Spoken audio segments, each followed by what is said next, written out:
Próximo entrevistado, que ya lo vamos a recibir, que es el señor Horacio Salaverry, que es dirigente de Carvap, porque hay un par de cuestiones que nos gustaría charlar con él, por eso le agradecemos. Sí, a Horacio esté alto en el camino, como siempre, la gentileza de atendernos, la buena predisposición para charlar con nosotros, por lo menos unos minutitos. ¿Cómo anda, Horacio? Buen día, ¿cómo está? Buen día, un gusto saludarlo. ¿Cómo están ustedes? Bien, bien, gracias por atendernos nuevamente, pero hay algunas cuestiones que nos gustaba poder plantear con ustedes, sí, en este caso con usted, a partir obviamente también de este conocimiento que tienen desde lo dirigencial, pero también el estar en contacto permanente con los productores. Bueno, estábamos observando un informe de Carvap, por eso que dentro de la provincia de Buenos Aires todavía tenemos muchas zonas comprometidas, sí, en lo que se refiere a la parte productiva, que todavía están bajo agua. ¿Cuál es la situación? La provincia de Buenos Aires tiene distintas, ¿no es cierto?, en sus distritos, distintas cuencas que se llaman, y hay lugares donde las cuencas se denominan técnicamente cuencas endorreicas, o sea, son cuencas que tienen muy poca salida, drenaje de agua, digamos, arroyos cercas que le permitan, o canalizaciones que le permitan la salida, y entonces se da una situación bastante compleja. Carlos Casares, Olavarría, Bolívar, tiene afectaciones muy importantes, ¿no es cierto? Y el drenaje del agua es muy lento. Entonces usted, si sobrevuela o un dron te filma esos distritos, se va a encontrar como que aparecen como pequeñas lagunas, lagunas por acá, lagunas por allá, digamos, el agua estancada y sin poder salir, y está afectando en forma muy fuerte, además del deterioro sobre la infraestructura vial que esto produce, porque los Claro. caminos se empiezan a cortar, ¿no es cierto? Entonces es muy difícil transportar, es todo muy, muy complejo. Y en realidad, lamentablemente, estamos esperando para mañana, aparentemente, una caída de agua que algunos llaman importante, otros no le dan tanto realce, pero realmente cualquier cantidad de agua que pueda caer en estos distritos agravaría mucho más la situación. ¿Y esto ya es una cuestión, digamos, nuestra topográfica o es porque en los años de sequía por ahí faltaron las obras? Bueno, en realidad es una cuestión topográfica, lo que sí que las cuestiones topográficas por ahí pueden ser resueltas con un estudio completo y algunas obras hídricas o hidráulicas que se Claro. necesitan para que mejoren estos distritos, y básicamente todo lo que hace a la obra vial en los caminos. Carlos Casares tiene inclusive, hubo una expresión realmente del intendente de Carlos Casares, que cuando hubo una, digamos, presencia de productores en la plaza, lo único que dijo es, bueno, recen para que no siga lloviendo. Digamos, no Claro. son, Sí. digamos, expresiones que tenga que decir un intendente en vez de abocarse al trabajo, que es la reparación de los caminos. A ver, hay que ser muy claro, cuando la cantidad de agua que cae es muy fuerte y en poco tiempo, es muy difícil que un camino soporte esto. Pero en realidad lo que ha habido acá es desidia en el trabajo, que no se ha hecho y no se han cumplimentado las obras hídricas, hidráulicas y viales que permitan un escurrimiento mejor del agua en los caminos, ¿no? Claro, ahí está el tema. ¿Sí? El después. Como pasa en nuestras ciudades. Si llueve mucho en nuestras ciudades también automáticamente se llenan de agua. Pero bueno, después viene el escurrimiento, el drenaje. Bueno, en los campos debería, con las obras realizadas, debería de ocurrir lo mismo. Algunos me han planteado, Horacio, y se lo quiero preguntar también, bueno, las obras que se hicieron, por ejemplo, en la cuenca del río Salado, si fueron buenas, nos estaban contando algunos productores, pero ahora se detuvieron. Y entonces, eh, eh, Hay, hay un inconveniente en ese sentido, lamentablemente. ¿Qué ha pasado? En realidad las obras no llevaban un mal ritmo. El ritmo era bueno de obras hasta el momento. Ha habido en este proceso complejo que se está dando de estabilización de la economía algún entendimiento que muchas veces genera confusión cuando hablamos de lo que se llama la palabra fideicomiso.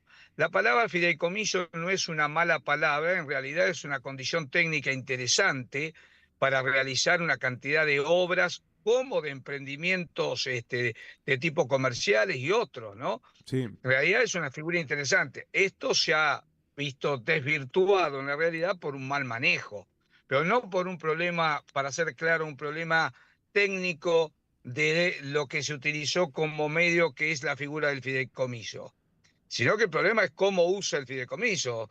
A ver, cualquier cosa es buena y pasa a ser mala cuando su uso no es el debido. ¿Mm? En este caso, hay un fideicomiso muy importante, sí, que se tiene un aporte por parte de los combustibles, que es el fideicomiso que llevaba a cabo las obras viales y básicamente las obras hídricas. Y en eso estaba la cuenca del Salado. Ha habido interrupción por parte de este fideicomiso, en esta idea de que todo fideicomiso es malo, ha generado una situación complicada. A ver, nosotros tenemos un cuello de botella en estos momentos, que es un tramo que recorre alrededor de 30 kilómetros entre Roque Pérez y 25 de Mayo, Claro. en el río Salado, en la traza. Eso no se ha dragado. Y al no dragarse, hace las veces de un cuello de botella, ¿no? Un embudo, de alguna manera. Y esa es la situación que se está dando. Si no, el drenaje en el río Salado y las obras han sido importantes. Lo que hay que mensurar en esto es que las obras del río Salado llevan más, un movimiento de tierra mayor a lo que es el canal de Suez y el canal de Panamá juntos. Usted imagínese que hay que recorrer más de 500 kilómetros en la provincia de Buenos Aires para dragarlo. Y las obras tenían un buen ritmo y venían por lo menos desde aguas, no desde Bragado, pero sí básicamente 25 de mayo en adelante, el dragado, digamos, el escurrimiento era bueno, era bueno. Se venía dando bien, pero con el dragado. Ahora, cuando uno hace un embudo de esta característica, las cosas son más complicadas, ¿no? ¿Y esto qué hace? Que se quede el agua ahí, que corra más lenta, que no Claro. corra. Y claro, cuando usted viene de, digamos, de una parte dragada donde tiene un ancho y una velocidad del agua mucho mayor y llega a un lugar donde se restringe el paso, es como cuando usted tiene un puente chico. El agua que hace se expande hacia los costados porque no puede pasar sobre ese puente, ¿no? Sí, Esto sí, es sí, sí. exactamente igual. Al haber una amplitud del río más angosta, genera un tapón Y- o un drenaje lento. El drenaje lento significa que el agua se queda arriba y Claro. hacia los costados Sí, sí. y empieza a inundar. No, no circula después, ¿no? Que ahí está la cuestión. Exacto. O sea, circula lentamente, pero Netamente. hasta que llega, ¿no? Usted cuando tira mucha agua junta en una batea, bueno, si la batea tiene un agujero grande, va rápido. Si tiene un agujero chico de drenaje, va a salir con el tiempo, pero ¿qué Sí, sí, hace? sí. Inunda el resto. Bueno, esto es lo que pasa en el caso de las obras hidráulicas o hídricas que no se han hecho, Eh, o y, que et- falta hacerse, ¿no? y estas zonas, perdón, Horacio, estas zonas, digamos, en el planteo de Carva, ¿qué quedaron? ¿Improductivas? ¿O era zona de animales? No, a ver, las zonas son productivas mientras el agua drene normalmente. El problema es que en el momento en que el agua no está drenando, se inunda. Claro, Inunda áreas productivas, básicamente de ganadería, de ganadería. Claro, como también partes agrícolas también, que ¿no? siempre son los campos más bajos por ahí donde está la ganadería. Y lo que está más cerca de los arroyos suelen ser las partes más bajas donde está la ganadería, ¿no? Pero hay lugares donde se hace agricultura y también se ve bastante complicado porque si la masa de agua es muy grande, se expande hacia los costados, se inunda tramos muy grandes, ¿no? Sí, bueno, yo no sé, la verdad no sé cuánto. A ver, tuvimos o estamos, yo creo que ya terminamos, ¿no? La siembra de trigo, ya terminaron las ventanas Sí. de la siembra de trigo. No sé en definitiva cuánta área se puede utilizar, cuánto no, porque veníamos ya de agua acumulada y de Y en excesos esa zona que hídricos. estábamos, claro, en esa zona que estamos mencionando, como La Barría, Carlos Casares, Bolívar, se ha restringido seguramente. Esa zona ha quedado sin sembrar en gran parte. Claro. Indudablemente lo afectó. En la parte agrícola, bueno, el que no sembró trigo estará viendo la posibilidad de hacer maíz o hacer, ¿no es cierto?, de lo que es sembradío de verano, ¿no? Todo lo que es soja y maíz. Y sí, han dejado correr esta campaña por esta cuestión. Sí, exceso de Sí, humedad. y esperemos que llegando los meses ya de septiembre, octubre, noviembre, se permita la siembra, si no, lamentablemente esos lugares quedan totalmente improductivos. Le quiero hacer un par de preguntas más que tienen que ver, bueno, estamos hablando justamente de una cuestión productiva, pero también un par de preguntas vinculadas a más a la fase económica, ¿no? Porque, bueno, desde el gobierno nacional se volvió a anunciar que se mantiene el esquema que se había anunciado hasta fin de junio. ¿Esto fue lo que se anunció a partir de ahora? Lo que se anunció, esto ha sido que esa baja que se había dado en junio y se había cortado, se volvió a restablecer pero en forma permanente, que eso es una acción distinta. Lo Claro. otro era una interrupción, ¿no es cierto?, hasta el 30 de junio. Ahora esto no, ahora directamente la baja es definitiva. Nosotros entendemos que si bien es insuficiente, es el camino correcto, es el lugar por donde hay que ir. Entonces, esta idea de bajar en forma permanente, bueno, nos llena un poquito de esperanza de que este camino se siga porque es totalmente necesario para poder, digamos, de alguna manera volver a reeditar la posibilidad de todo lo que es la siembra por parte del sector agropecuario y la parte de ingresos dólares al país, es totalmente necesario mantener estas retenciones, ir bajándolas. O sea, el planteo de Carbab es una baja, digamos, progresiva o en cuanto se pueda que se eliminen, que se quiten. Nosotros desde el comienzo hemos sostenido que las retenciones se deben eliminar. Lo de progresiva tendría que explicarlo el gobierno cuál es la necesidad de hacerlo en forma progresiva. Claro. Pero en realidad, a ver, yo creo que estos últimos años todos los argentinos hemos hecho cursos acelerados de economía. Usted habla con cualquier persona y ya sabe del superávit o el déficit fiscal y las implicancias. Sabe si hay o no reserva en el Banco Central y las implicancias que esto tiene. Entonces, cuando uno dice hay que reponer reserva en el Banco Central, está hablando de reponer dólares en el Banco Central. Y Argentina hoy por hoy, la forma más clara e inmediata que se puede hacer de ingreso de dólares es a través de la exportación de la agroindustria, que hoy explica casi el 70% de la exportación de la agroindustria. Por eso, el hecho de bajar retenciones aplicaría directamente a un ingreso mucho mayor de dólares. ¿Por qué? Porque además de hacerse mayor cantidad de hectáreas, se aplicaría, porque rentablemente lo permitiría, un paquete tecnológico mayor. Los paquetes tecnológicos permiten un aumento en la producción por hectárea. Hoy estamos haciendo lo que se denomina una siembra pijotera, una siembra de alguna manera, ¿no es cierto?, con no todos los componentes necesarios para realizar, digamos, eh, un rendimiento mayor por hectárea. Esto obedece, digamos, bueno, a ver, más inversión. Primero, bueno, más inversión es una moneda justamente invertir, no es un dinero justamente Exacto. invertir y hay que tenerlo. Punto uno. Ujú. Punto dos, bueno, a ver, que también le quede algo al productor, porque hemos charlado de lo que se lleva el Estado y cuál es la ganancia. ¿Sí? A más dinero que se invierte, el Estado se lleva una parte y ¿qué te queda después para vivir? Ahí está el tema, ahí está la cuestión. El problema es que acá tenemos, hoy, bueno, ha habido de alguna manera una recuperación en el dólar, que podríamos decir que es un dólar que tiene mayor competitividad. Pero hay una caída de precios internacionales. Y si a la caída de los precios de los commodities le agregamos una retención del 25%, ¿no es cierto? Indudablemente, o el 26%, indudablemente generamos una situación de falta de rentabilidad básicamente en la soja y básicamente en el maíz, que es un cereal que necesita digamos, tiene un costo de implantación muy alto, lo cual hay una inversión muy fuerte en ese sentido. Y si la rentabilidad no aparece, ¿qué es lo que se hace? De alguna manera se hace un trabajo que, si bien no es malo, no es el que podría ser más, digamos, de generar una cosecha mucho mayor, que Claro. sería una aplicación de un paquete tecnológico superior. Entonces, al país, ya yo digo que ya nosotros ya no hay un problema en el sector agropecuario con la retención, el problema es del país, porque el país necesita dólares y el país no tiene dólares y los argentinos sabemos que cuando los países no tienen dólares, por lo menos en Argentina, todo plan económico se cae cuando no hay dólares. Entonces, esa posibilidad de una recuperación rápida de dólares del Banco Central la tiene hoy el sector agropecuario, más allá que en el futuro posiblemente la energía, el petróleo, ¿no es cierto?, puedan tener, digamos, un aporte interesante, la economía de conocimiento, ¿no es cierto?, el litio, pero por ahora, en forma rápida, se le daría la posibilidad de generar mayor reserva en el Banco Central a través de la exportación de la agroindustria. Claro, bueno, ahí es donde se tiene que apuntar, justamente, por eso ustedes piden también la liberación, porque Exactamente. bueno, termina beneficiando a todas las partes también, ¿no? Para mover a la economía, la macro, Sí, pero también la nuestra, de la ciudad, de los pueblos.